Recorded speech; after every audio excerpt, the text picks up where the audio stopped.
Welcome to the SENDhelp podcast. And today I've got Hannah with me, Good morning.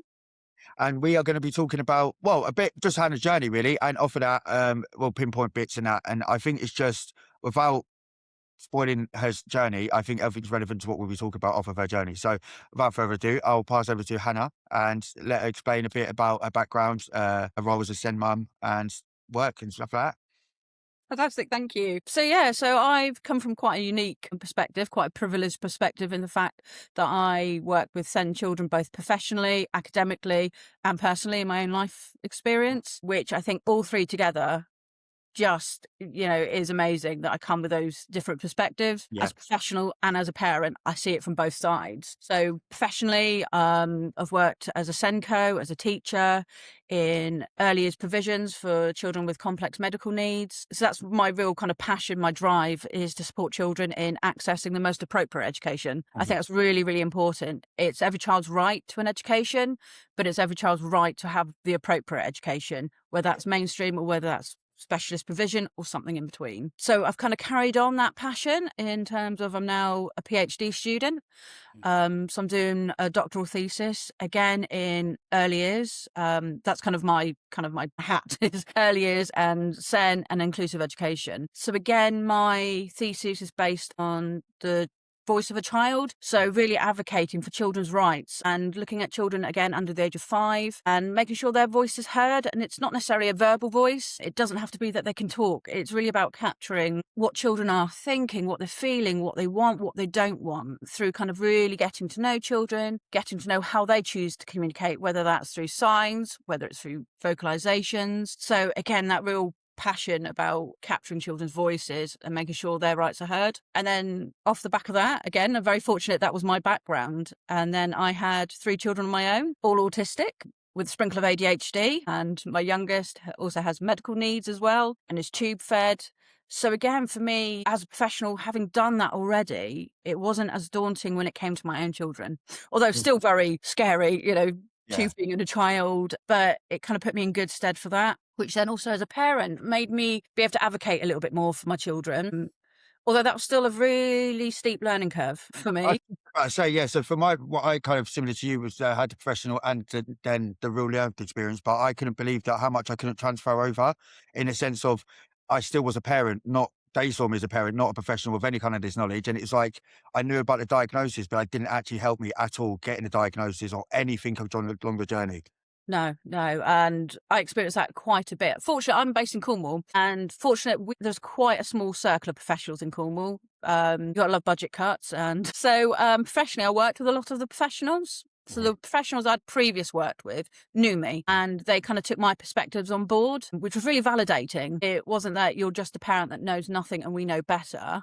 It was very much, right, Hannah, how's this going for you? What's working, what's not working, and actually listening to me. However, that wasn't transferable at all when it came to my youngest daughter, when it came to her medical needs. Right. Yeah. So again, it was quite a long journey with my youngest daughter. She was born with complex medical needs, but we didn't know what, why, how. It was a mystery. We've always called her our little unicorn, but it was feeding difficulties from birth. She was very, very tired, wouldn't wake up for feeds. And again, this is my 3rd child. My master's degree was in child development. So I had that kind of knowledge and also that mother's instinct, something's not quite right. But it took 4 years of not being listened to, being gaslit by medical professionals. I was accused of having parental anxiety and that anxieties was transferring to my 3-month-old baby and she was picking up on that. And that's why she was having feeding difficulties. But it was only through tests. So when she had something called a videophiliscopy, a live x-ray, that showed that when she was swallowing, the milk was going into her lung instead of her stomach. But it took those kind of tests to kind of validate and kind of, oh, okay, Hannah. Whereas before, oh, it's you, or you're an anxious mum, bit postnatal depression. I bet that must have been, well, I did a roller coaster of emotions for one, but like to know something was up and to almost get gaslit off of that approach and then to be find out that you was really right and to the right that was dangerous, Yeah. that you missed it. Yeah. There was, it was a really emotional journey. There was 3 times when we didn't think she was going to pull through. She was very, very poorly. But it was, again, I find this with the medical community. And again, I don't want to come across negative all the time because there are amazing professionals out there. But unless a child fits a box, unless a child can, they know what it is, then they almost gaslight you. So if it was straightforward, you've got a broken leg, okay, we'll fix that. That's Mhm. fine. But when it can't be seen or it's not quite known what's going on, it's almost Yeah, dismissed. it's the difference between, I think, the NHS system and a private care, because private care, you kind of, and we get this with the right to choose. It's the first time that someone's been like, "Oh my God, they actually cared about my child." And Yes. with the NHS and with it's almost like it has to be something that they can quickly fix or put into a category. Then, if it's outside that, they haven't got the time, the resources, and they're No. not in the investigations. And Yeah. it's really it's a strange world we live in when that's the case, isn't it? Because as you said, things get missed all the time, and then you're going and putting yourself on the line by going back and saying each time something's wrong, and they're just kind of say, "Well, we can't see it in any of our boxes, so Yeah. you don't know what it is." And you're like, "But you're the doctors, you should be doing the research, the study, and this is your job." Yeah. Like, it doesn't seem to, because there's multiple reasons, isn't it? It doesn't happen, but it's just stretched. I think mostly is they don't have the Yeah, time. absolutely. They don't have the time. It was only because I had one professional that, again, I worked with her, so I had that professional connection, that she Mm. really advocated for me. She was on my side. She helped support me. And we got genetic testing done. And it came out that my daughter had a rare genetic neurological condition. But again, then it was almost quite frustrating because the professionals that didn't want to know before, or that I was gaslighting, or even that I was causing my daughter to be poorly. It was only once that diagnosis came through that it was like, "Oh, okay, yes, yes, all come in. We'll talk about this and we'll get you seen." It was almost a little too late. I thought, now you're interested. Whereas Yeah. before, without that label, You've done uh, all the hard work though, haven't you? You've done and you've pushed for everything. You've made them do the test and everything else, and they've just kind of, yeah, they're like, "Oh, okay, we'll take it from me now." yeah. And if I hadn't been kind of that strong character where I'd be like, "Actually, no, this isn't right," we would have been majorly let down. So again, Yeah. that's why I do a lot of advocacy work as well with parents as well, because I have got kind of the experience, I've got the professional side of it that gives me confidence. But I Mhm. think a lot of parents don't, because they're just lost. Again, similarly, when my youngest got a diagnosis of autism, we'd done all we'd done the referral. She'd been seen by some professionals, but it was a Thursday afternoon. I got a phone call to say, "Oh, we've diagnosed your daughter with level 3 autism.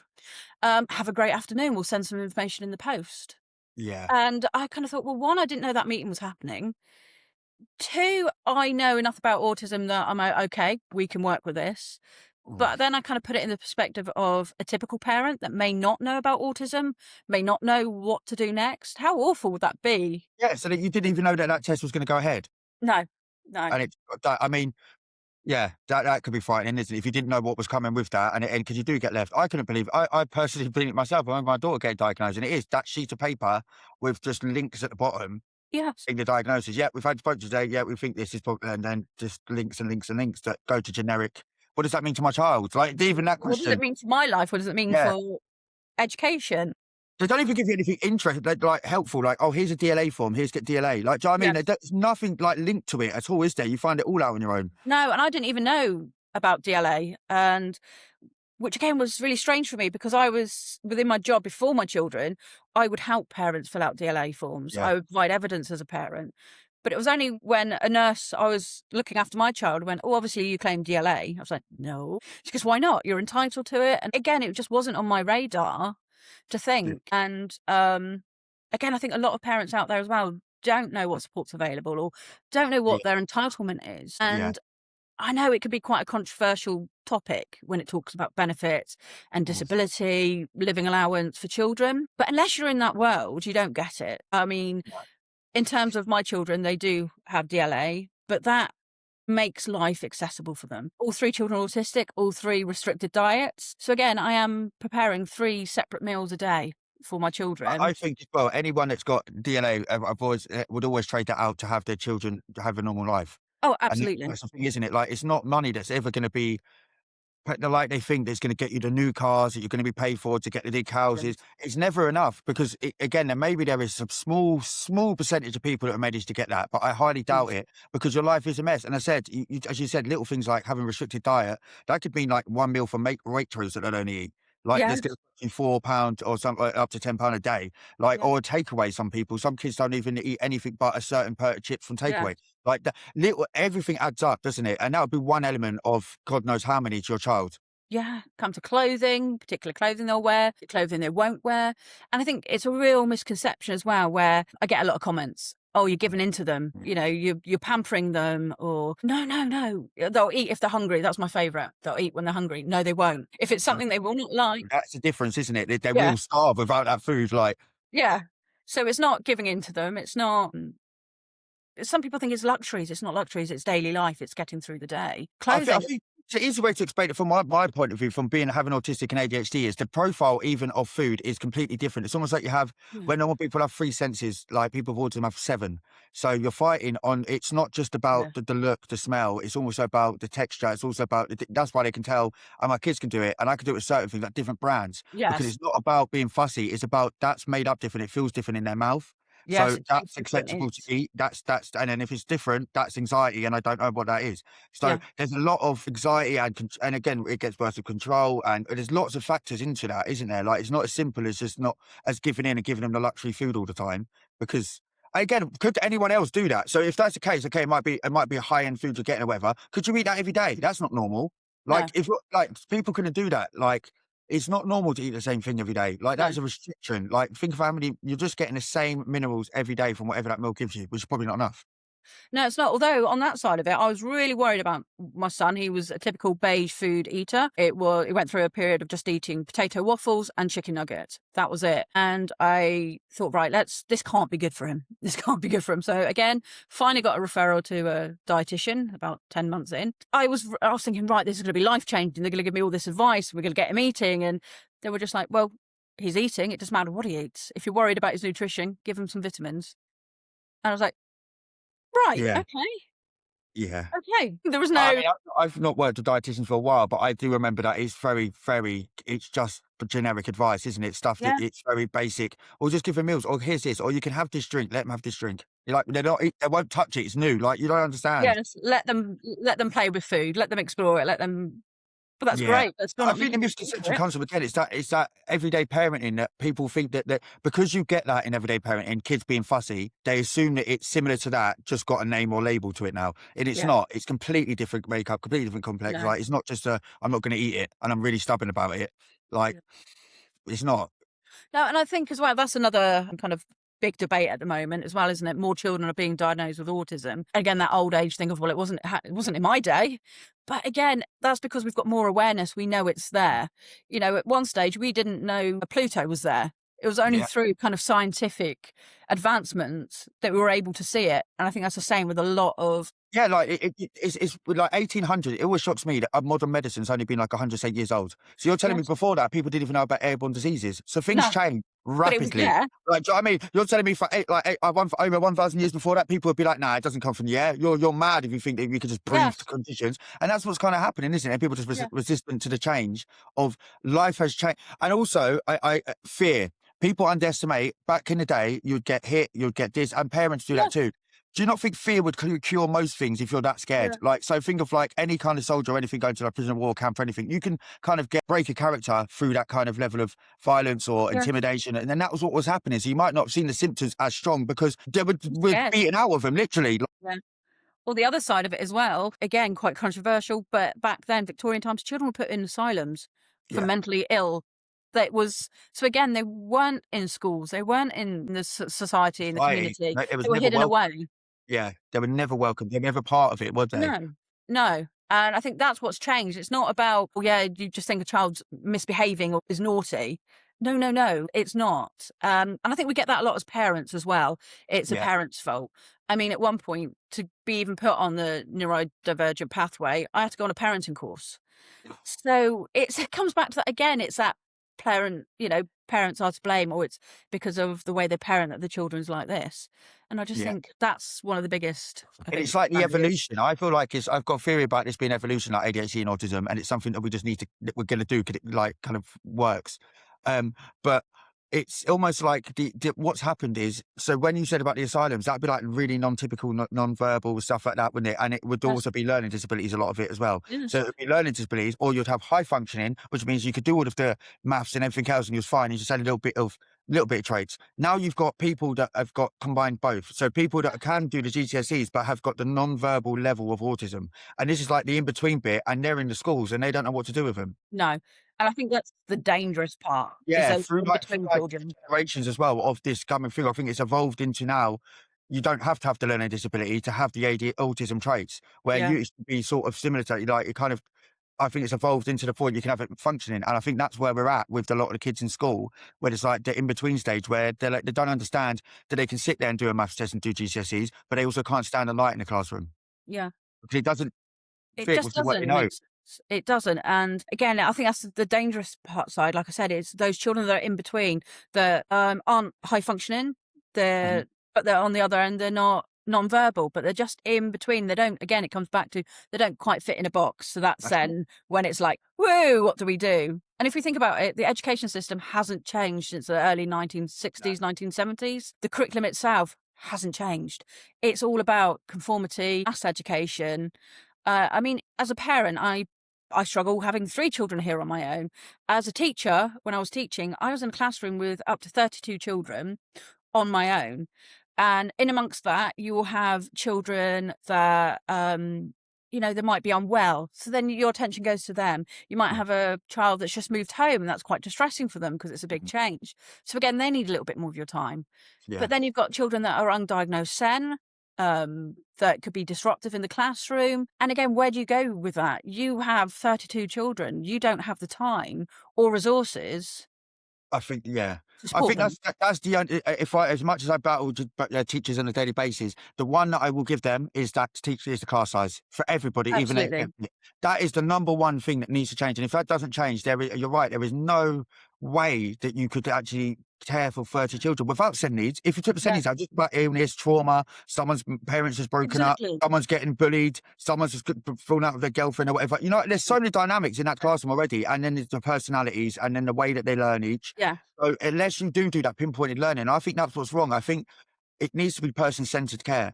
Every absolutely. person that goes into a school needs to be treated as an individual and individualized, and open it up for as many variations of it as possible. So they've got access to as many styles of learning as possible. But then again, that's that overhaul that you just won't see. I Yeah. don't think we've ever seen an overhaul like that. No, we need more money, we need more staff. That's what it comes down to. And again, I see it from both sides. I've had battles with schools, I've had battles with teachers that actually what you're providing is not good enough. It's impacting my children's mental health and well-being now. You are failing them. But I also see it the other side as teachers that regardless of who they have in their classroom, they've still got outcomes to Yeah. achieve. They've still got regulations to abide by. You know, you've got the pressure of Ofsted Oh, constantly. And again, in those kind of constraints, they're not looking at the makeup of the children in the classroom. They're looking at your ability to deliver this curriculum yeah. that's no Completely different set differentiating. of check boxes that they tick from the higher ups than it would be even for what Yeah, we expect. So we expect a certain thread of teaching for our kids, but they're so restricted in the way that they can even deliver the lesson. So like yeah, I've heard from teachers I've spoken to that they've had classes where you realise that a lot of them got SEN needs, so they've had the class up and down and up and moving and stuff like that, not sitting down. And the yeah, teachers come in or like a heads come in and basically said, "What are you doing?" And later on, they got pulled up for disciplinary for it. And yeah. it's like that's it. Without even asking any questions, did it work? Why did you do that? Oh, that's effective. Oh, we should try that. No, you shouldn't be doing that. You're not doing your job properly. Why you're lost control of your class, basically. And that's why I came out of teaching and kind of working directly with children. Not because of the children, because I loved it. I Mhm. thrived on, I really liked, I don't like the term, but challenging children, those ones that, push back a little bit, Yeah, because I don't see challenging behaviour as something that needs to be fixed in a child. no. It's okay, something's not working for this child. They're communicating that through Mhm. their behaviour. So let's change it. Let's do something. But the amount of times I'd be pulled up because, yeah, I think my children need a movement break. The playground's empty. Let's go out and run. Just run. Feel the wind, roll Yeah. around on the grass for 5 minutes, then we come back in. But again, it was our restrictions. Well, that's not your playtime. And I just think, again, when did we become restrictive on when children can play, when they can't play? They have to do their work, then they can play. Well, actually, Yeah. children learn through play. So we're kind of, And it's annoying because I wish that when people the teachers would be more honest about that kind of work, because it does seem that they're just targeting SEN kids a lot, and it is unfair because as you just said as well, that you'd think I can see why they would stop that, but I can also see why they shouldn't have stopped that. Like yeah, going outside to a play area, like that's I remember once, and this is the difference. I remember I was doing that a couple of times when I was in secondary school, and I still remember that day now. Going outside when they said, "Oh, we're going to do our lesson outside." It's like, what? Yeah. Outside? Out under the tree? Amazing. It's like, Yeah. Like, and it's brilliant. like you've got the kid for that, and it's mad. Like to think that it is horrible. Like the way that I wish that it was just taking the pressure off of the SEND kids and actually just what is going on with budgets, what's going on with what the expectation is for teachers, Yes. and what it really is, and how impossible that scenario is. I can see why it ends up with teachers and parents just arguing all the time, but Yes. they're on the same side more than they think. Yes. And it's like they can't get to that point of even understanding that because of the friction Yeah. between of how the classes run, isn't it? And I think they'll both be saying the same things, just different sides of it. Like at the end of the day, the teacher wants to care for the kids. They can't because they've got higher ups and they've got stuff to perform. You want them to take care of your kids. It's just Yeah. That was my biggest challenge as well between being a professional and a parent, because I always had a script as a professional. Okay, so this is what we're doing with your child. We want them to meet this outcome, but then as in the back of my head as a parent, I'm like, this is not going to work. This is not going to work. Children aren't textbook. They're not. It just doesn't work. And I used to struggle with that a little bit. And that's where sometimes I would kind of say to a parent, I get it. I always used to say that I'm a SEND parent. I always started the conversation with that, which I got in trouble a few times before as well, that I was making it personal. But I just wanted, when you meet another SEND parent and they go, oh, my child's autistic, it's just that nod of acknowledgement, is it? Yeah, I get it. I yeah, get no, it. it is. Yeah, it is. Just, And I wanted parents to feel that I was on their side. I was advocating for them. And again, it was so frustrating for me because sometimes I did have frameworks and rules and regulations that I had to work within. And it wasn't enough, for these children. Sometimes I come away thinking I failed them, but professionally, that's all I could have done. yeah. Do you not think if they did cut the class size down, that would make more teachers want to be teachers? So that if you knew Absolutely. you was going in, exactly. So if you knew you was going into a class of 10, then rather than going to a class of 30, that you would get two, three more times people want to teach. Absolutely, you would. Because again, a lot of my teaching time was just getting through the day. Yeah. Because you are, and again, down to budgeting, funding cuts, they are taking teaching assistants out of the classroom. And again, they're vital. Just having that extra person in that room to help you. Yeah. So no, I always They're the advocate. only hope, really, aren't they? Let's be honest. Teaching assistant at the moment, the only hope we've got of that good communication one-to-one with our child. And that's, Yeah. again, not always deliberate. Again, that's sometimes a restriction. The teacher can't do 32 kids, but that Yeah. teaching assistant is there then to give that extra bit of hands for that, to just dumping it down, to, just split the class in half. Oh, I take this like little bit off Yeah. you. This is really being Yeah. for like, we'll go outside with this kid. Yeah, If or you don't this have this that little in the group of class, kids need that run, they need that physical yeah, exertion. And I found as well, having taken 5-10 minutes out of a teaching schedule to regulate the children and then for them to come back into it, it's so beneficial. I would get more out of the children having that 5 minutes regulation time than trying to keep pushing, yeah. keep pushing, and then the meltdowns happen. I mean, they So do it yeah. right, don't they? Of course, the different countries, they do that stuff like that as Yes. well. Like even the extreme of like China, when you think they're in school for 14 hours, they are, but they do. Oh my God, the amount of exercise they have to do, like it's like 8 in the morning doing stuff like to Yeah. regulate, like dancing things and like. But it's important, like to regulate a child to expect a child to sit still, sit quiet for like 5 hours out of the 6 hours of the day is We can insane. as adults. No, It seems to be it's acceptable for adults. We have our own kind of, we can do what we like. If we want to go to the toilet, we can get up and go to the toilet. We don't have to put our hands up. Can you imagine us being at work and going, "Can I go to the toilet, please?" I heard I swear it's on my Facebook that someone's school has just locked the toilets. Yes, sure, I've heard that as well. That again, there's so many different reasons for it. Awful. What? Like, you can't go to the toilet if it's not open. You have to get a key and permission. Like, that's Yeah. so bad. Yes, because it's disrupting their time. Or again, it's that safeguarding as well. If you've got one teacher, group of 32 children, you can't see what's going on in the toilet. You can't, Right. so yeah, it is. You think it's absolute. I hear stories all the time, and I've experienced things with my own children where you just come away going, "How is this happening? Yeah. How?" You know? It's like real life segregation happening again. It Yeah, really is. Like, again, and all I can see these SEND units being done is kind of what we were saying earlier about them just being put in a place. So yeah, instead of actually solving the problem, I can see for the next decade or two, it just being them holding them into a SEND unit and having someone overseeing that SEND unit. He's not SEND trained necessarily, but no, just holds them to exist somewhere before it's just separation, isn't it? Getting them out of the class so the teachers can get on yes, with their work. These ones will go here, so they're not going to be part of the yeah. grades or whatever we're going to put in the class. It's a bit sad, like, but it's the only way I can see it going, to be honest, because it's happening already. Yeah, and unless things change in kind of mainstream provisions, what is the alternative? Having Yeah. children that, again, I go back to that right for an appropriate education for children. Again, my youngest daughter, she's in a specialist provision because for her, putting her in a group of 32 children is barbaric. Uh-huh. The sensory input, she'd be too concerned about just movement around her, let alone sounds, smells, and then expecting her to engage and learn. Yeah. She's kind of set up to fail to begin with. So I think, across the board, if all schools have smaller classes, more teachers, it would produce an inclusive environment, a truly inclusive environment, because you Yeah. can, again, imagine us as parents at home, one parent and having 32 children to care for. I How mean, would I we would do? I would think country. I'm not gonna lie, it wouldn't happen. I would not do it. No, I had 2 kids. Pooey! No. yeah, But on yeah, your own.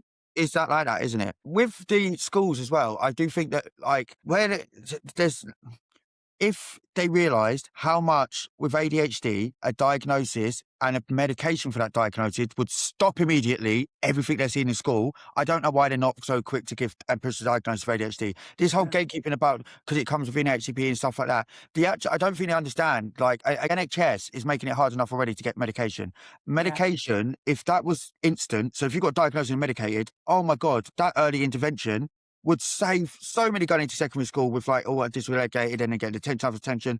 And it's like they even hold back on that. It's like they're not helping at all in that sense. Like, because no, it's 2 years anyway. And if you're not getting that list as soon as you can, and then you've got another 2 years for the medication, what do you know that's going to change in that immediate environment since the school year? It's not yeah. going to. The whole time you're doing at school, that's going to be that behaviour. And even post-diagnosis doesn't particularly change anything in No. education. Again, I'm not a label chaser, and there's nothing wrong with that. If you want a label, sometimes it's really actually affirming that actually I knew something wasn't quite right. It's autism or it's ADHD. It's that because Yeah. again, a lot of gaslighting as parents.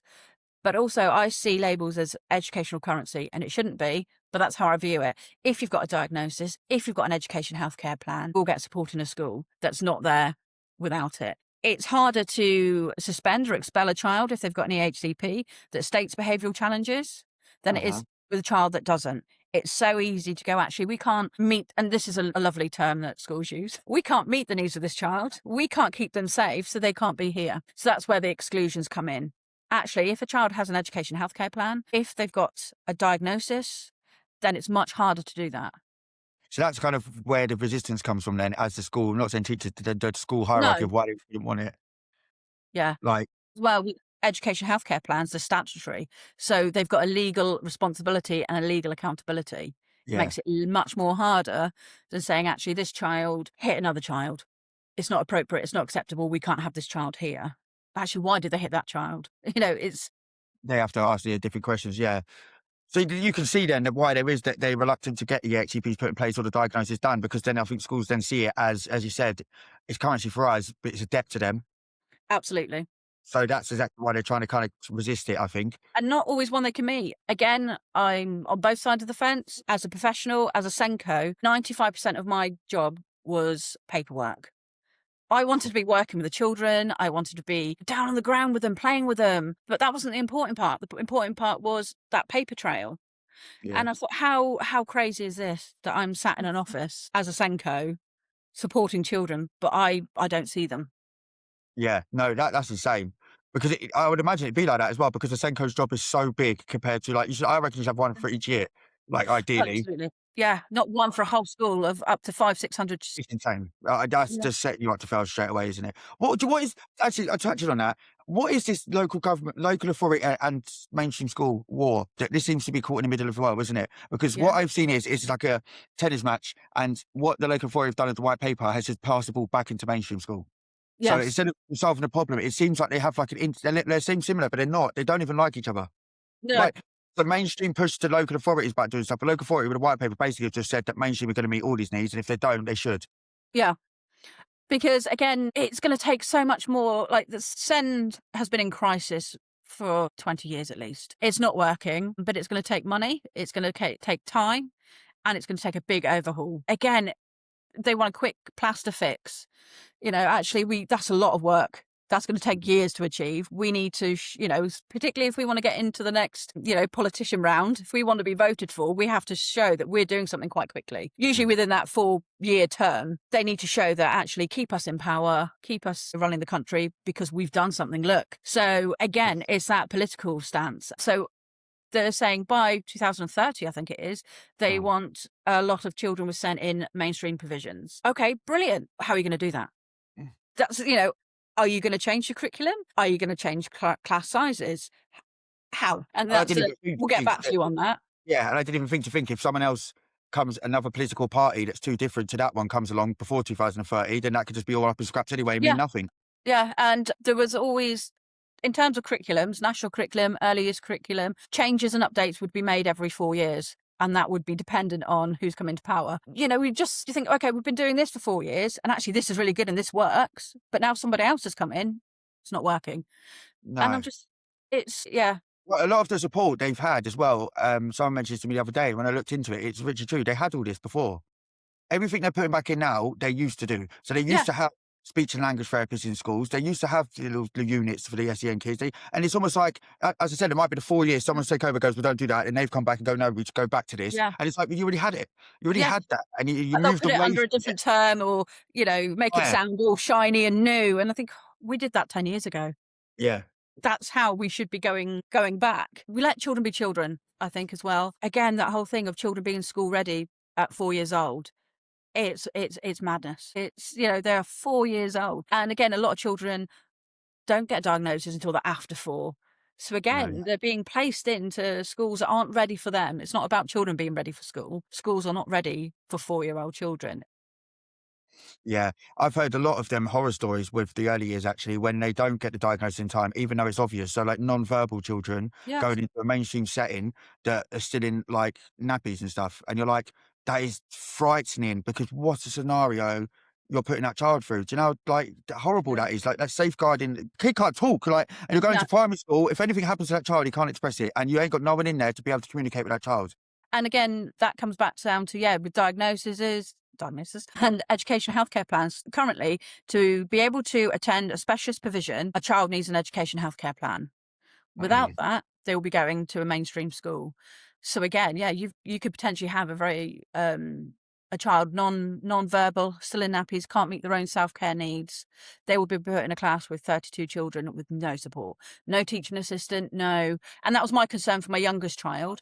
Again, it's because I pushed that she had an education healthcare plan in place when she was 3. She had a diagnosis at 2.5 and she had an EHCP when she was 3. That's unheard of. Yeah. But I knew what was going to come. Yeah. When it comes to school, you have to apply for school placement a year before they start. So already you've lost a year, even before they start. So without that education healthcare plan, my daughter that's tube fed, non-verbal, in nappies, is incontinent, would have been going into a mainstream school. That was like... And as you said, if you don't know whether to push and know what's coming, you might listen to the relaxedness of them. Oh, it's all right, wait till they're 5, you get diagnosis, wait till they're this, and then you end up with that scenario where they're in a mainstream school and you're trying to get them out and they end up probably getting maybe kicked out or said to make up meet needs. There's nowhere for them to go. School can't keep them safe. That's terminology they use. We can't keep them safe. We can't meet their needs. They can't be here. So what now? Well, there's no specialist provision because 1, there's not enough space. 2, they don't have an education healthcare plan, so they can't access that. So it's like you're left. And I can see it from both sides. I think there is a grey area. Children do develop at different rates. We know that. So some children, especially, I was one of those children. I was born at the very end of August. I just scraped into that year group. So I was the youngest in my year. So I had just turned 4, but 4 days later, a peer would have been turning 5, but we're in the same classroom. Yeah, whole year of developmental growth and difference. And I think, again, for children, we need to let them grow. We need to let them develop and find their own feet. But again, for other children, it's very clear that they have quite significant needs that need to be met. So for these children, why are we saying, let's wait a year. A year's too late. As you said, it's not individualised, is it? So they'll just blanket it with everything else. Now you need to wait, just do this. And it's the same advice they'll give to every other parent that's trying to get it at the same time. Yeah. I think the people that are looking at it won't have the qualification to see what's wrong either, will they? So they go to get the assessed. So Yes. there's, "Oh, no, it might be developmental delays, da, da, da." 'Cause like a health visitor, for instance, Yes. how much would they know about autism compared to a normal development of a baby? Like, is it, if it, I would say probably not a lot, because if it's the same as everyone else having training, you don't get specific training You on it. don't get specific training. I had it when, again, I kind of challenged it a little bit as well for the children I looked after and for my own children. When you go, at the time, there was a two-year-old developmental check. Mm. So it's an appointment with a health visitor, and you go there, but it's not them identifying or looking. They'll just go, "Have you got any concerns?" And if you're a parent that doesn't know a lot about child development, it may be your first child, this is all you know, you'll go, "Oh yeah, they're fine. I've got no concern." Yeah, I didn't think of that. Yeah, 'cause if you And then don't they, know when, if it's your first child, you don't know the milestones are like no, rigid, or it's not different to other ones you've had. That'd be really hard to even yeah, say or mention to the health visitor, 'cause she because you wouldn't trust. don't know. And because a health visitor's not pushing, Yeah. you kind of come away from that meeting, go, "Oh, everything's fine." Yeah, As your until you get to child, the obvious ones like walking or something, isn't it? Like, yes, but like, yeah, even a speech, they can.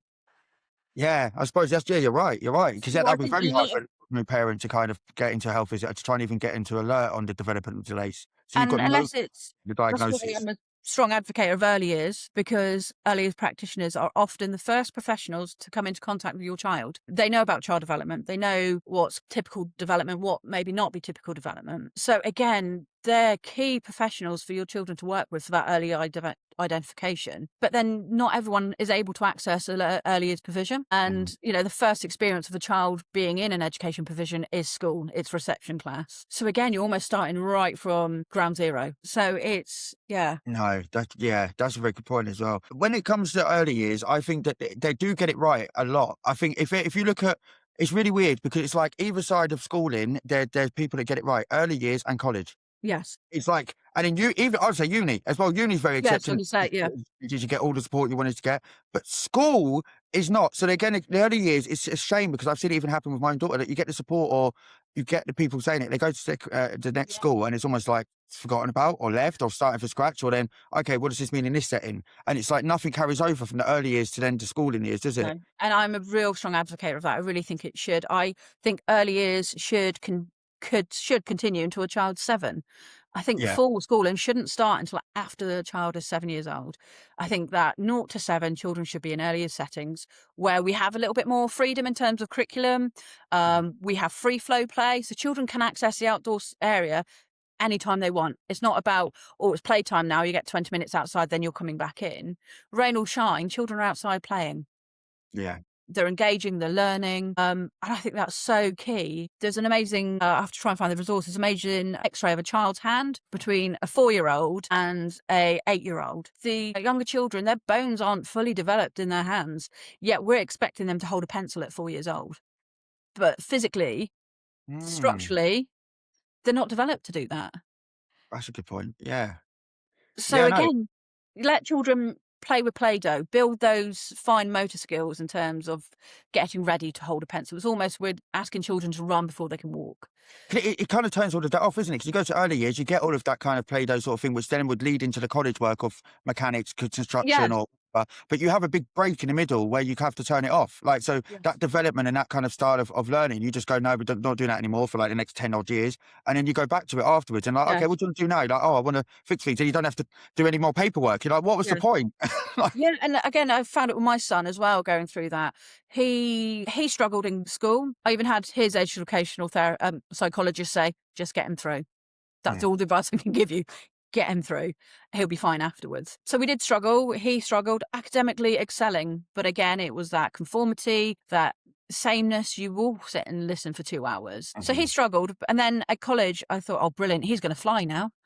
But it was almost Too too much different. freedom. It's Yeah. gone from you will sit down, we will tell you when you go to the toilet, we'll tell you when you have your break times, to college where it's almost too much freedom. They're not used to Do what it. you want. If you turn up to lesson, oh, well, you'll fail the course.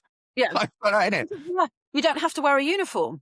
Yeah. And then again, for a child that's been having to wear Or the same thing formed. every day, Yeah. all of a sudden you wear what you like, it's overwhelming. And again, I find a lot of college students in that first term struggle Mhm. because it's just like, whoa, this is so different. you've never had to put the responsibility. I suppose that's where the conformist comes into it. It's not using your own initiative in the sense of having that freedom to plan Mm. yourself about what lesson, because it's been told to you what you do so many times. You're Yes. on autopilot. And when that gets taken away, you're kind of like, oh my God, it's all up to me now. Like, I've Yeah. got to be responsible for even getting this on time, doing this, coming to that lesson, like traveling. Like, that's another one as well, isn't it? Like the traveling for it, that could even throw. But what, with the funding with early years, it's separate, isn't it, to mainstream, like the schools? Yes. Like, it's completely Yeah. why that makes me laugh, because you want to link it. Even the fact they haven't linked the funding shows that Yeah. they don't see it as a contingent issue. Like, And it's really tricky as well, funding in terms of early years, because if you don't know about it, they won't tell you. oh, So yeah, it was only through kind of talking to the professionals, other practitioners are like, do you know about this funding? I'm like, no. And then, well, you can claim for your children. So it's just, it's amazing. Also, it works the other way. Things have changed now that 30 hours have changed. But before that, you could only get funding for children over the age of 3. There was no funding for children under the age of 3. So again, my personal experience, my daughter, she was born with complex medical needs. She couldn't, and she has a right to an education. It was my choice that I could send her to a nursery. I couldn't because there right. was no funding there. There was no one to care for her to meet her needs. So again, it's that. You wouldn't know it, because again, it's very early on, isn't it? To even ask for funding, that's something you kind of discovered it. Yeah, and how they're kind of distributing it and how they're using it. And I struggled as well with my daughter, even when she went to school, because yes, it's different. She's in a specialist setting, but she's tube fed, so she needs people trained to tube feed her. Again, I can't fault her school that she's in. They are amazing with her. But in the initial stages, there was times where there wasn't anyone trained to feed her. So, the person that would, I've just carried on. So No, there would that's be fine. times, so there would be times I when don't know. she would go to school and she would have 2 people trained to tube feed her. Well, one person called in sick and the other person was on holiday. So it's like, well, we've got no one to tube feed her. She can't attend. So But again, because of a so medical need, she yeah, can't go to school. yeah. That's really sad, because it's such a high turnover of staff, and Yeah. a high. It's just one of them things that everyone's sick for, isn't it? I remember being a registered manager and that support work. It's just one of them ones you just can't. The consistency is not there, Mm. and if you need consistency to be fed, Yeah. and that you're relying on staffing ratios to do that, that's not fair for your child. It's like, do you know what I I mean? That's used not to fair. hate it when I was a professional, and I was really proud of the work we did. I was in a mainstream school, mainstream early years provision. So, and again, I met this other parent just through a support group that I was taking my daughter to, and she was like, "I really wish my son could go to an early years setting. I really feel like he's missing out." And I was like, "Well, why can't he?" And she was like, "Well, he did have a lot of medical needs. He was in a wheelchair. There was a lot going on." And I was like, "Well, why can't he?" I said, "Leave this with me. There has to be a way that he can come to my nursery. We'll make it work." It took 6 months of negotiating and Wow. getting funding and training in place, but he could attend. So 2 mornings a week, he could come to a setting. And his mum was like, "I didn't even think this was possible. I did not think that my son would be able to come to a nursery." And we did, it was Mother's Day, and we made a Mother's Day card with him for his mum, and she just burst into tears as well. And she went, "Again, I didn't think this was something my child would be able to do." No, it's a shame, isn't it? And sometimes it might actually be the only provision that they do. Like the early years, like, there Yeah, might actually be their needs. It might be the only time that before they develop, get older, and their behaviour gets a little bit worse or more specific. This yeah. might be the only time that they get. So that's why it's so important. This is like the setting stone, isn't it, of their kind of life? And And it's it still wasn't perfect because that child was entitled to 30 hours of funding, but we couldn't meet 30 yeah. hours of funding. And again, it was that conflict between the local authority and us, and Mm. professionals and us. They would only train 2 people at a time to tube feed a child, and that training isn't transferable to other children. So we had 2 children, both tube fed, both had the same tube, both had the same feed, but those staff would have needed to be trained on both children. Should be written up for both individual children, yeah. Instead of it being, oh God. So again, the training takes several weeks to do, but they would only train 2 people at a time. And I bet it wasn't train the trainer. So them trainers that they got taught couldn't then train other people. No, No, no. so you'd have to go for, yeah. So you have to go through again. And then I'd have those things where, yeah, people are sick. So we had 2 staff members. Again, one might be on holiday, but it's okay because we've got one more. That person called in sick. Then I'd have to ring that parent and go, "I'm really sorry, they can't come in today." And for me, that was devastating for me Mm. And that parent would be angry at me going, well, they should be able to come. And I've said, absolutely, they should. They should be able to come. But unfortunately, I can't. There is nothing I can do because we don't have the staff to care for your child because they would only train 2 people because they wanted consistency. In an And or inconsistent field. yeah, Yeah. or someone would leave and you would have to train again, but you'd have to wait for a trainer to be free to come in to be able to do it. So again, there was lots of hiccups where there were times where the child couldn't come, or I would have to say, "I'm really sorry," but you would have to stay with them. You can And come, you can the bring problem them. is there because in adult care you'll get that because I know that if you would so if you had someone that needed them specific needs and you knew they was coming in, you was about to bring them in, you'd get the staff trained, you'd find a training, you'd get them all trained, or you'd Yeah, do something like trainer, so then at least one person in the staff team could then train all the others. And it's just yeah, that, but they're just why is it not there? It's early years again, isn't it? It's early years. yeah, Like, so it is possible to do them things because I've seen it. yeah. Like I've seen it very effectively done with the training out there, but I suppose they just don't do early years training on it specifically. No, no. And I think again, it comes back to funding, it comes back to, but I think, train a whole team up. What's the issues then? So if you could sum up the issues in early years and what needs to change, what would you think that needs to, because it is important. What was your ideas on how to make it more effective and stuff? Well, I think early years works really well. I think it just needs to be extended. So I Mm. think absolutely extend early years provision, nursery settings to continue until a child is 7. And I Mhm. think then if mainstream school specialist provision picks up children from the age of 7, I think it's going to be much more effective because you're giving children more time to learn and develop. You're giving them that window of opportunity where children develop at different rates. So you're taking that into account. And there isn't also that pressure of getting that diagnosis, getting that EHCP plan in place before a child starts school. You have time to be able to fully assess a child, fully be able to identify their needs and come up with a plan of actually how is this going to work? What is this going to look like for when a child starts school? Yeah. Rather than that kind of rushed approach that children start school when they're 4. That September, off they go. And then you play catch up very much all for the Yeah. primary school years and then lump it all in secondary school, pretty Yeah. much. Whereas having that extra few years in a nursery setting with that flexible curriculum, with that early years curriculum where it's still play based. And I always kind of argue this as well because the early years curriculum does run until the end of reception class. So all reception classes in school follow the same early years curriculum as nurseries do. However, they can be implemented really, really differently. And I think that's where things go wrong a little bit as well. The expectations on these 4-year-olds in schools are very different to the expectations placed of them in a nursery setting.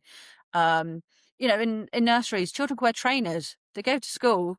They've got a school uniform policy. They can't wear trainers. They It's have to nuts wear when you think formal. about that, isn't it? You get a bunch of 5-year-olds and then you're just telling them to sit still and not talk. Yes. That's the whole objective of why you can't change the learning style because you want them Yeah. to do that. And I'm so kind of anti school uniform for children as well. Yeah. Yes, in one respect, it's great for us as parents that, it makes that choice a bit easier of what you're sending your child to school in. You haven't got that kind of judgment from other Mm. parents, which you do get. Or my child's wearing the latest designer brand, or my child's wearing Primark.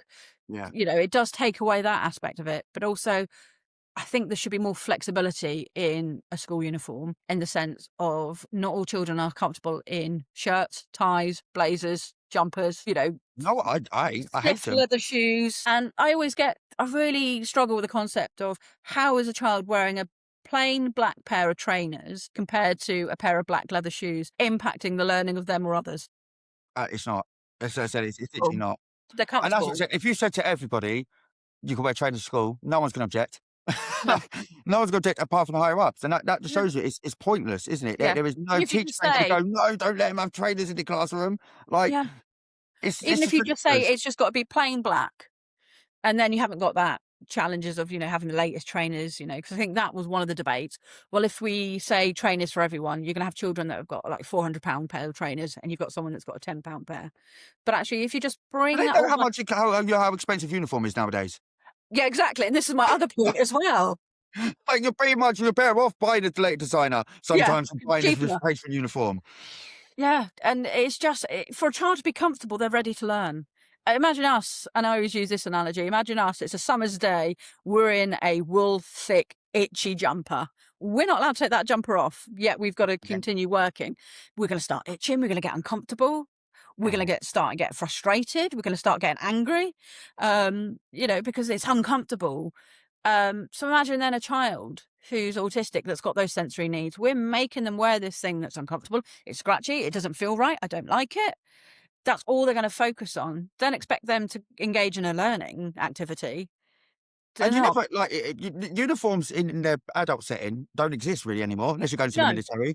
Like you might get a logo T-shirt, but then that will come with the dress code of just smart casual. Like Yeah. so, it's still up to you. You might have the logo to the T-shirt, but then you can dress how you want. So it doesn't make sense of why you need to have such a strict preference for smartness. When I can't think, unless you're a solicitor, maybe. Yes. There's a few jobs now where you're going to dress like that on a daily basis. But again, you're choosing to go into that job, so you know kind of what comes with it. So, you're going to be a solicitor, you're going to have to dress smart. Yeah. So again, for a child, it's that conformity. You're all going to wear the same. You're all going to look the same. And to throw in that, also, we're going to tell you when and when you can't take off your jumper and your blazer. I mean, my son, they had a policy where at all times they had to wear a shirt, a tie, a blazer. And it was only if the school deemed that it was hot enough, that it was adverse weather, that they could take their blazer off. Again, that doesn't take into account how people self-regulate their own temperature. Sometimes I feel really cold and it's sunny out, or I feel really hot. How is these rule sets okay? Because I always say it's like domestic abuse, and if you put that on put it out in a not a typical domestic abuse relationship. If you heard someone telling their missus or their partner, you can't take your top off yet, you can't take it off, not till I say so. It needs to be the certain degrees that you do it, and you can't leave your seat, and you need to be silent until I talk to you. Yeah. What are they doing to these kids? Like, what is going on? Childhood school trauma, school-based trauma is a thing. It's almost becoming a pandemic. Yeah. And again, why aren't we looking at that and doing something about that? That it's become almost normal for young children to have mental health. They need like a panorama, like investigate go into a school, because I think that's what exposed it. Like the teachers repeatedly shouting, screaming, all that. I bet that all exists. Yes. And I think anyone, says SEN parents or not, would now question in 2026 about their child getting screamed at by a fully grown adult. Yes. For trivial reasons, Yeah. And I think if people were aware of what actually goes on, and I think, again, not saying it's his teachers, but I definitely know the higher ups are definitely more lenient towards that kind of approach, because they get to it's still that whole thing about getting fearful going to their teacher's office because you're going to get like a bollocking. Like, what does that mean in 2026? We've not questioned that still. They're still shouting at them like we got shouted at. Like, that's not okay now.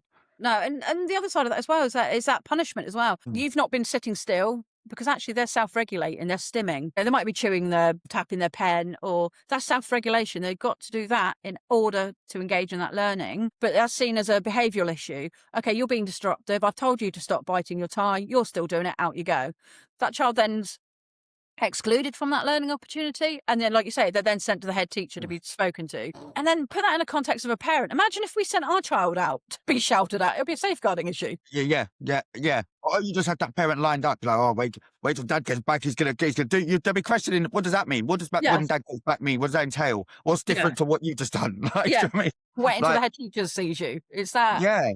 It's on a thin line, isn't it? And it's almost like I like to think it's the last ditch hope they've got, and why they're upping themselves, why there are people getting suspended and stuff for not sitting still, where I didn't really get that as much. It's very much behaviour. It's almost like they're losing control of this last thing. I think people are becoming wise to it. I don't think they can be able to hold on to it much longer, because it is getting extreme, extreme.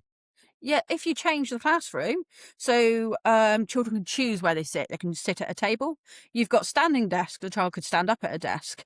You've got wobble cushions, so they've got movement. A rocking chair. If children are allowed to choose how to sit, then that would solve so many problems. Not the same children's problems, but in terms of the teacher. And with the discipline and stuff, I think the best thing to do is do what kind of you have to do with SEN kids, especially with ADHD, is that natural consequence. I'm not going to sit there and argue with you and tell you you're wrong. If you don't want to do it, like, kind of put the responsibility back on them. Like, I suppose it'd be harder to do and you'll have to train for it. But that punitive practice of just telling the kid off, or getting the kid to come to detention, or suspending the kid doesn't work. No, especially also if they don't understand. They don't. And my son got in trouble a lot because he didn't understand social rules. So he was never going to get it right because he didn't get it. I don't, and you say, I don't understand, what have I done? And then they start thinking they're getting picked on, and they generally believe that because they don't understand why they're in the trouble in the first place. Yeah. So, like, for a kid with ADHD, he's just picking on me, and it was because you're sitting still when you're rocking, and that's what he doesn't like, and that's why you're in detention. They don't know that. They just think they're just being extra sensitive to me. No one else is getting done for coming back in for not sitting still. And then that escalates their behaviour, and that's that self-efficacy. Well, I'm being told I'm doing something wrong all the time. Yeah. when I'm really trying not to. So I give up. I'm not going to try. Yeah. Oh, I And hate you for it. yeah, That sort of I don't like that's where the ODD comes in, is it? I'm not yeah, letting anyone tell me what to do then. I'm sick of it because yeah. I feel like I I'm can't do taking right. control of my own Yeah, demands, isn't yeah. it? Like, you're not telling me anything anymore. Like, Because it doesn't matter what I do, it's wrong to you. So yeah. what? I don't understand what I need to do because you're not telling me. And again, that was my And biggest even if the bugbear thing is, that you're telling me to do, I can't do, you're setting me up to mm, fail. So if you're telling me if you want me to sit still, that's impossible. I can't do that. yeah, So you're then making it even worse because I'm trying and I can't. yeah. And you know I wouldn't And be able to. telling children as well, I didn't like your behaviour. How Janaka is that? Well, what part of that behaviour did I, if they don't understand that it's wrong or not appropriate, unless you tell I them, know, look at it'll be the so days. I simple. wish I started getting like you do hear evidence often, but the days of like, yeah, he got in a fight or he threw something, and Yeah, I'm like, oh, no, maybe that's a bit justified. It's not like that at all anymore. no, It's not anything more than just disobeying the teacher. Like that yeah, slant thing that's coming to come in as well. That is insane. That we're yes, getting. Have you heard about that? That sit down straight, look and follow the teacher. What are we yes, doing? Well, how is this happening now in this generation? It's been like a 90s program that's come yeah. through. Like, what's going on? And again, we don't put those expectations in the workplace because you would have people going to unions, So I would love to see that teacher be in a room with the rest of the teachers and have to remain eye contact with the person the whole Yeah, time. Not do it. It's awkward. yeah. It is awkward. It is, and it shouldn't happen. And again, I found it going from college to university. When I went to university, it was that challenge me. I'm Mm, telling you something, but that's just my opinion. That's just how I see the world. How do you see it? And that mm, was like mind blowing to me that I could argue if I didn't believe in something. I yeah. could say that's a good point. However, I look at it like this. And again, I think that should be brought into that Yeah, should no, be but those even like the skills. one thing that like Americans do get right in a sense of they have debate teams and stuff. We don't do that. Yes. Can you imagine them letting us have debates about stuff in school? There's Yeah. too much freedom. They don't let do it in British schools. But it would be amazing because again, children learn so much key skills in being able to debate in an appropriate way. And Um, regulation, isn't it? That's a big regulation tool to be able to say your point without letting someone get to you and yeah. like, being emotional, shouting, screaming, turning that into anger. Yeah, and again, those skills carry on to adulthood. If you've not had those opportunities to have a debate, to be able to say, actually, I don't like what you're saying, but I respect that. This is what I believe we'll see. You're going to stop so many incidents happening in adult life where you're at the pub with a mate and all of a Yeah. sudden it escalates because you haven't got those social communication skills about how to express yourself, how to say to someone, actually, I don't agree with that. Yeah. You I learn mean, that through and it's school. very hard. I'm learning that in adult life, and you're right Yeah, because it does. You do because it's almost like it becomes so personal when you're a kid as well, like to someone else's yeah, opinion against yours, and like the skill that you learn as an adult, and that's kind of what you learn as an adult, isn't it? To keep composure at all times. That's kind yeah, of the life lesson, isn't it? Like going into these meetings this end, but don't lose your temper, don't do yeah. this. And if we got taught something like that before, instead of doing it adult life, I'm sure that life would be a lot better.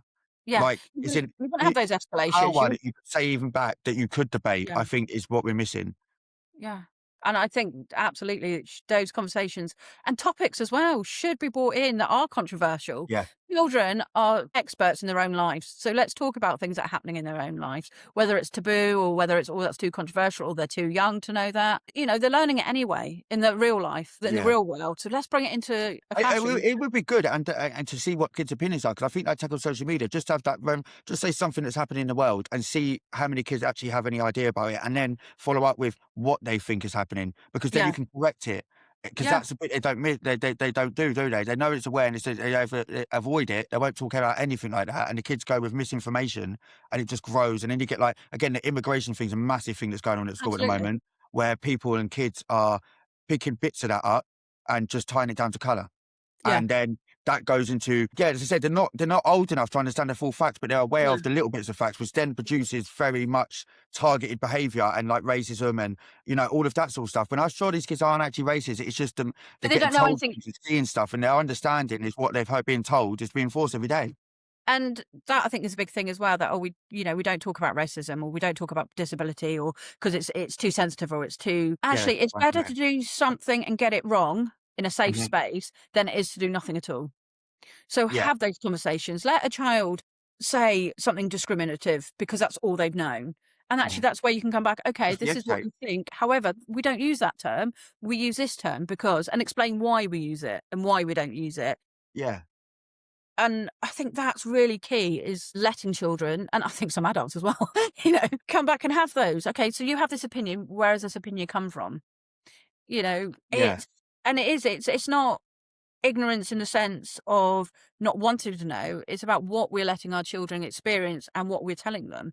I mean, I'm in Cornwall. Cornwall is not multi-diverse at all. No, no. So, you know, so again, it's lived experience, it's life experience. It's not that children are born racist. It's not, because it's actually we haven't had those conversations with children. A Yeah. child may have never seen another child in a wheelchair. They're naturally inquisitive. They want to ask questions. But then as kind of adults and teachers, we're like, oh, no, you can't say that, or you can't ask those And then questions. don't tell them why. That's what I said. You don't Or say don't why, tell just them you don't why. say it. Yeah. Yeah. Or actually, okay, yeah, you're interested, such and such is in a wheelchair. Can you explain why you're in a wheelchair? You know, Asking Yeah. that child, tell the class, what does it, how does it help you? How, some of the barriers, how would the class be able to help you? How would you be able to help the class? Having those conversations. And I think as well, being able to stop an English lesson or a history lesson to be able to go off on a tangent a little bit. Again, this is why I was a terrible Mhm. lecturer, because I would be teaching something, but actually someone had something really profound to say. Yeah. And I was like, I okay, feel let's like that. pick up on this. Let's go with this. And I think that kind of thing needs to come back into schools as well. If a child says something, rather than go, oh, we'll talk about that later, we've not got time now. We've got to talk about Yeah, World War 'cause Two. I loved history, and it was annoying because the history that we had to learn was rubbish. Yeah, So, like, there was so much, even in adult life, all I do, and it's like that I was robbed of that GCSE, and I always say that because of what yeah, was you were meant to do, the politics of World War One before it started. Like, come on. Like, yeah, of all history, you've made, like, the most boring bit, like, do you know what I mean, the most commercialised bit of history. Like, you could have yeah, gone anywhere, and it's fascinating, and that subject, because it's so controlled, comes across as boring in school. yes, It yeah. annoys me I because even then I was thinking I'm a bit weird for like an history. Then I'm like, no, history is actually fascinating. Like you can make even every bit of every like maths, English, everything comes into yeah, it. So like, why are you just talking about the specific things you need to reel off? And it's like again, you don't get no diversion from that. So you don't get, oh, but in World War II this happened. Oh yeah, but we're not talking about it. It's just to make fear. yeah. And I think that is a huge thing, and it should absolutely be embedded in, again, the way history was taught to me. I hated history, Hmm. had no interest in it. It was boring, Boring. disengaged. As an adult, I'm like, oh my God, Yeah. I love this, love finding out about things. But again, making it relatable as well. So you can kind of say, like, this happened historically, this is happening now in politics. Can we see? That's what they miss, isn't it? It's a repeated history that explains what they get, the preparation of what you're going to probably get, because you've probably seen it somewhere during a historic period. So, like, Yeah. even like the attack on immigrants, that is could be going on since forever. Like, do you know Yeah. what I mean? Even little things like that, and you kind of that's so important to know where you've come Yeah. from and to go through It's your own not little new. journey. These aren't new conversations we're having in classes. No, Racism, immigration, they're not new. They shouldn't be controversial. You shouldn't have, heated arguments, because we forget. Again, you're grouping people, aren't you? Disabled children, and children with SEN, immigrants. yeah. They're humans, they're people. Everyone has their own lived experience and their own journey. This is what We're it is. It's judging just a mass everyone. ploy of it, taking away individualism from everybody, isn't it? By putting Yes. everyone into categories, which then causes a side, which means you, if you're not in that category, Yes. you're in that category. So it's just a division everywhere, isn't it? By all these different places, and yeah, And that I starts can't in I schools. can't see it going well, in a sense of what we're talking about with the SEN units going in there. But at least the only thing I would say about that is that they're going to be forced to put up with them instead of they're not going anywhere. So I'm hoping like the normal neurotypical kids start making friends with the neurodiverse kids now, and that's the break. Instead of being a teacher thing, but because they are there and they're not sent out and they're not suspended and they're not all this all the time, I'm hoping still, because you'd have half the school left. Like, do you know what I mean? That Yeah. they'd start integrating. And again, that early years formula of just being around multiple people with different needs kind of Yeah. goes into society, and that kind of breaks a lot of the And stigma. talking about it, like having those, not just brushing it off. Or Mm. I've been in classrooms, and again, children. I think children should be politicians, because they don't have a filter. They haven't learnt what's appropriate, what's not appropriate. So they're not scared to ask a question. So, and again, with my child, she looks different. She's tube fed. Children will come up to her and go, "Oh, why have you got a tube?" Or why? And Mm. I'd rather answer that because they've asked me, rather than an adult just staring or Because they're tutting going to or, ask it anyway, but then if you don't answer them, they're going to go talk to their mates about it. Oh, why do you yeah, think you've got a tube? Oh, they bet and then yeah, come to their own conclusion. conclusion. Like, It could be yeah. completely different. Yeah. And, again, in a supermarket situation with my child, when they're having a meltdown, they're screaming, they're shouting, I'd rather have a parent just smile, just an acknowledgement, okay, we've been there, or, you know, is there anything I can do? Rather than that judgment. And I've had comments of parents or, you know, this is the iPad generation, or, Yeah. you know, again, that they're just those stereotypical views. You know, ask, you know, have that conversation Yeah. rather than just kind of hide behind it, I think. No, yeah, definitely. I think, well, to be fair, I think that we've actually smashed that podcast. I am actually, we've rolled off so many different points in it. I can't wait. You can pick and choose what you use, or if there's anything else you want No, me to no, come I back think to. what we'll do is, I mean, that was brilliant. I mean, thank you. Firstly, I'm going to say thank you for coming on. And I will say that this is not probably the last thing you're going to see, Hannah, because we're going to start working together and getting, again, that knowledge, that out there into like workshops and helping things for the app. And just trying to help as many people as we can. I think early years is important. And I think it's something that is overlooked in the sense of how many millions of pounds do we spend because we don't get it right? And that's the question, isn't it? All this debt and deficit that goes into schools and secondary schools could be argued because you didn't get it right or early enough in early years. Yeah, just bring it right back. I think that's the key. Yeah, early intervention starts early, not Yeah. later. Not too, not after you've gone through it and they go, oh, it's too late now. Oh, we'd have to wait now. And it just, pass it The on. intervention works, but it doesn't when they're like 10 years into the system. Yeah, that's it. Yeah. You've got to do it there and then. But no, thank you for coming on. That's amazing. you. And I'm sure it's not the last we see of you. And I'm, happy to do as many podcasts as you want, really. Yeah. So, thank you Anything I very can much. do to help.